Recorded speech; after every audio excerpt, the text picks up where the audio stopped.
اور تم سے روح کے بارے میں سوال کرتے ہیں، کہہ دو کہ وہ میرے پروردگار کا ایک حکم ہے، اور تم لوگوں کو بہت ہی کم علم دیا گیا ہے۔ اور اگر ہم چاہیں تو جو کتاب ہم تمہاری طرف بھیجتے ہیں اسے دلوں سے محو کر دیں، پھر تم اس کے لیے ہمارے مقابلے میں کسی کو مددگار نہ پاؤ،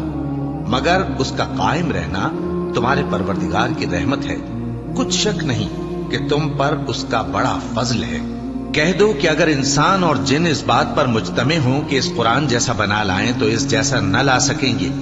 اگرچہ وہ ایک دوسرے کے مددگار ہوں۔ اور ہم نے قرآن میں سب باتیں طرح طرح سے بیان کر دی ہیں، مگر اکثر لوگوں نے انکار کرنے کے سوا قبول نہ کیا،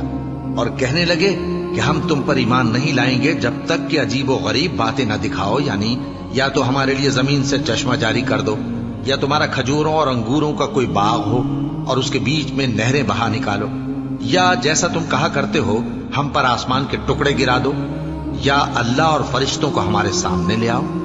یا تمہارا سونے کا گھر ہو، یا تم آسمان پر چڑھ جاؤ، اور ہم تمہارے چڑھنے کو بھی نہیں مانیں گے جب تک کہ کوئی کتاب نہ لاؤ جسے ہم پڑھ بھی لیں۔ کہہ دو کہ میرا پروردگار پاک ہے، میں تو صرف ایک پیغام پہنچانے والا انسان ہوں۔